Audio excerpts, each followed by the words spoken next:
Hi అండి అందరికీ ఈ వీడియోలో వచ్చేసి చికెన్ కర్రీ చూపిస్తున్నానండి. ఇలా జీడిపప్పు బాదం పల్లి పేస్ట్ వేసారంటే గ్రేవీ అనేది మనకి చక్కగా వస్తుంది. కర్రీ అనేది కూడా చాలా టేస్టీగా ఉంటుందండి. ఒకసారి ట్రై చేయండి. ట్రై చేస్తే మీరే చెప్తారు బాగుంది అనేసి. So first of all KG వరకు చూపిస్తున్నాను చికెన్. కేజీకి సరిపడా ఆయిల్ తీసేసుకుంటున్నానండి. గరిటెతో మన కూర గరిట ఉంటుంది కదా లోతుది, సో దాంతో వచ్చేసి 2 గరిటెల వరకే తీసేసుకుంటే సరిపోతుందండి. సో ఈ విధంగా ఆయిల్ హీట్ అయిన తర్వాత జీలకర్ర యాడ్ చేస్తున్నాను. 1/2 టేబుల్ స్పూన్ వరకు జీలకర్ర యాడ్ చేయండి. యాడ్ చేసిన తర్వాత మన దగ్గర మిక్స్డ్ హోల్ గరం మసాలాలు ఉంటే ఏమేమి ఉన్నాయో అవన్నీ యాడ్ చేసుకుంటే సరిపోతుందండి. సో ఈ విధంగా హీట్ అయిన తర్వాత అందులోనే ఆనియన్ పేస్ట్ యాడ్ చేస్తున్నానండి. ఆనియన్ అండ్ పచ్చిమిర్చి దాంట్లోనే వేసాను. సో ఆనియన్ పేస్ట్ ఎందుకంటే గ్రేవీ అనేది మనకి చిక్కగా రానికి, అంతే, వేరే ఏం లేదు. సో ఈ విధంగా యాడ్ చేసిన తర్వాత గ్యాస్ని మీడియం ఫ్లేమ్లో ఉంచేసి మంచిగా ఆనియన్ అనేది పచ్చివాసన పోయేంత వరకు ఫ్రై చేయండి. మనం ఈ ఆనియన్ గ్రేవీ అనేది ఎక్కువగా తీసుకుంటే మనకి చికెన్లో గ్రేవీ అనేది కూడా మంచిగా టేస్టీగా చిక్కగా వస్తుందండి. చూడండి వీడియోలో చూపిస్తున్న విధంగా మంచిగా పచ్చివాసన పోయేంత వరకు మంచిగా ఫ్రై చేసేయండి. ఇలా ఫ్రై అయిన తర్వాత అందులోనే అల్లం పేస్ట్ యాడ్ చేస్తున్నానండి. అల్లం పేస్ట్ వచ్చేసి వీడియోలో చూపిస్తున్న దాంతో స్పూన్తో వచ్చేసి 2 స్పూన్స్ వరకు తీసేసుకుంటే సరిపోతుంది. ఎక్కువ తీసేసుకున్నా కూడా మళ్ళీ అల్లం స్మెల్ అనేది వస్తుంది. సో అందుకనేసి ఈ విధంగా అల్లంని కూడా పచ్చివాసన పోయేంత వరకు మంచిగా ఫ్రై చేసేయండి.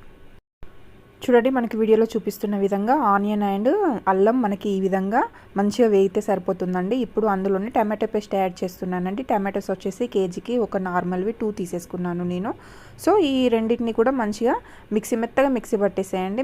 మిక్సీ పట్టేసి మంచిగా దీంట్లో మన ఆనియన్ అనేది పచ్చివాసన పోయిన తర్వాతనే మనకి టమాటో యాడ్ చేయండి. సో టమాటాను కూడా ఒకసారి కలిపేసేయండి. కలిపేసేసి టమాటాను కూడా పచ్చివాసన పోయేంత వరకు ఆయిల్ అనేది పైకి తేలేంత వరకు ఫ్రై చేసుకుంటే సరిపోతుందండి. చూడండి వీడియోలో చూపిస్తున్న విధంగా ఆయిల్ అనేది పైకి తేలేంత వరకు పచ్చివాసన వచ్చి మళ్ళీ చికెన్ అందులోనే యాడ్ చేసే వరకు అది ఇది పచ్చి అయ్యి మొత్తం స్మెల్ వస్తుందండి. సో అందుకనేసి ఈ విధంగా వీడియోలో చూపిస్తున్న విధంగా ఆయిల్ అనేది పైకి తేలేంత వరకు మంచిగా ఫ్రై చేసేయండి టమాటోని. సో ఈ విధంగా ఫ్రై చేసిన తర్వాత ఇప్పుడు అందులోనే 1 టేబుల్ స్పూన్ వరకు పసుపు యాడ్ చేస్తున్నానండి. సో పసుపు యాడ్ చేసిన తర్వాత ఒకసారి కలిపేసేయండి. పసుపు కూడా పచ్చి స్మెల్ రాకుండా ఉండడానికి ఒకసారి కలిపేసేసుకుంటే సరిపోతుంది.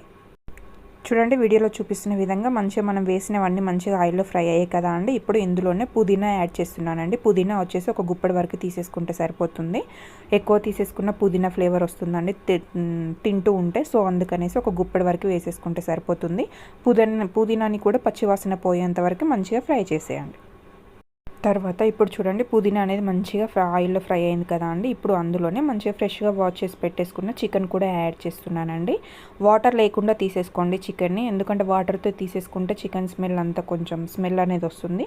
సో అందుకనేసి వాష్ చేసేటప్పుడు వాటర్ మొత్తం వడబోసేసి ఇందులో చికెన్ యాడ్ చేయండి. ఇప్పుడు చికెన్ యాడ్ చేసిన తర్వాత గ్యాస్ని మీడియం ఫ్లేమ్లోనే ఉంచేసేయండి. మీడియం ఫ్లేమ్లో ఉంచేసి ఈ ఫ్లేవర్స్ అన్నీ టొమాటో పేస్ట్ అయినా ఆనియన్ పేస్ట్ అయినా పుదీనా అయినా ఇవన్నీ టోటల్ మంచిగా చక్కగా ఈ పీసెస్కి పట్టేలాగా మంచిగా కలిపేసేయండి.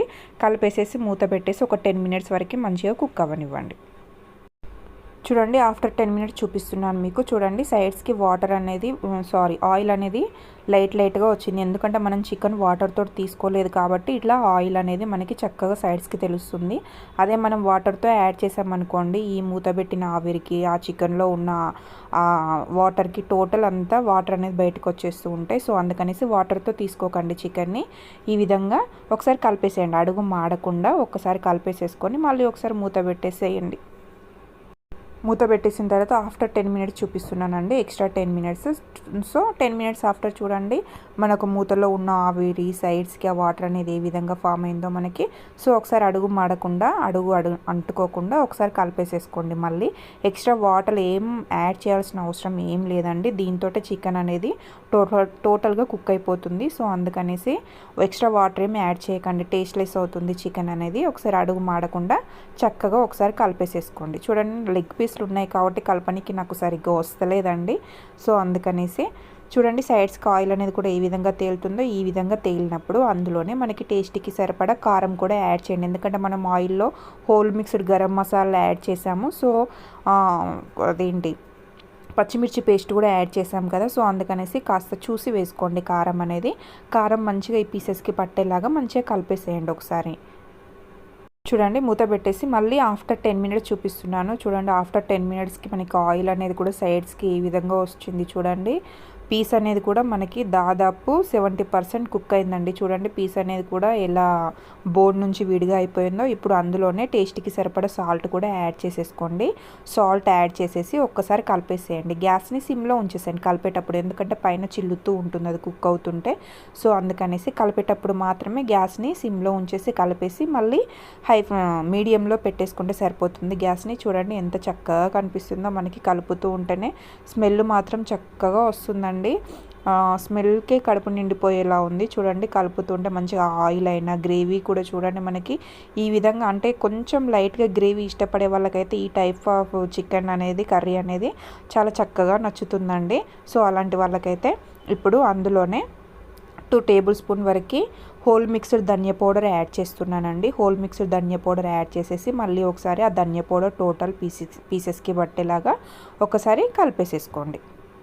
ఇలా కలిపేసిన తర్వాత ఒక 1 మినిట్ అయిన తర్వాత ఇప్పుడు అందులోనే మనం బాదం ఉంటుంది కదా అండి, బాదం జీడిపప్పు పల్లీల పేస్ట్ యాడ్ చేస్తున్నానండి. కాస్త లైట్గా రోస్ట్ చేసైనా తీసుకోవచ్చు, లేకపోతే పచ్చి వాటిలోనే కాస్త లైట్గా వాటర్ యాడ్ చేసేసి ఈ విధంగా పేస్ట్లా తీసేసుకున్నామంటే ఈ బాదం జీడిపప్పు ఫ్లేవర్ ఇష్టపడని వాళ్ళు ఎవరు ఉంటారు చెప్పండి. సో అది వేయగానే ఈ చికెన్కి ఇంకా కర్రీ టేస్ట్ అనేది ఇంకా సూపర్గా వస్తుందండి మనకి. సో అందుకనేసి ఈ విధంగా యాడ్ చేశాను. గ్రేవీ అనేది కూడా మనకి చిక్కగా వస్తుంది.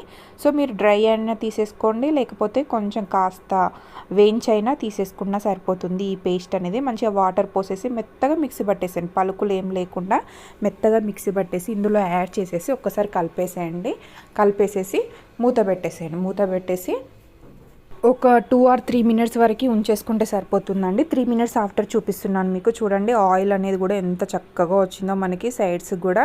ఒక్కసారి కలిపేసేయండి, అడుగు మాడుకోకుండా. చూడండి ఎంత చక్కగా పీస్ అనేది కూడా మనకి ఆయిల్లో ఎంత మంచిగా కుక్ అయిందో. స్మెల్ అనేది కూడా ఏం రావట్లేదండి, మంచి ఫ్లేవర్ స్మెల్ వస్తుంది. మన పుదీనా ఫ్లేవరు, ఈ మనం వేసిన హోల్ మిక్స్డ్ ధనియా పౌడర్ ఉంది కదండి, సో స్మెల్ మాత్రం చాలా బాగుంది.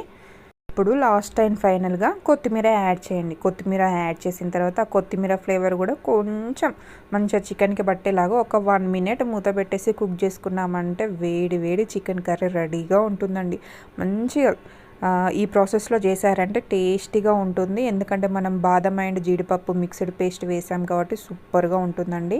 రైస్లోకైనా, చపాతీల్లోకైనా, జొన్న రొట్టెల్లోకైనా, మన పరాటాల్లో చాలా టేస్టీగా ఉంటుందండి. వీడియోస్ చూస్తున్నారు కానీ సబ్స్క్రైబ్ చేసుకోవట్లేదండి. వీడియోస్ కనుక నచ్చినట్లయితే ప్లీజ్ సబ్స్క్రైబ్ చేసుకోండి. వీడియోస్ కనుక నచ్చినట్లయితే లైక్ చేయండి. సో నచ్చినట్లయితే ఒకసారి ట్రై చేయండి కర్రీని. ట్రై చేసేసి కామెంట్ బాక్స్లో చెప్పండి ఎలా ఉందో. So thank you for watching. Subscribe చేసుకోండి please. Thank you for watching.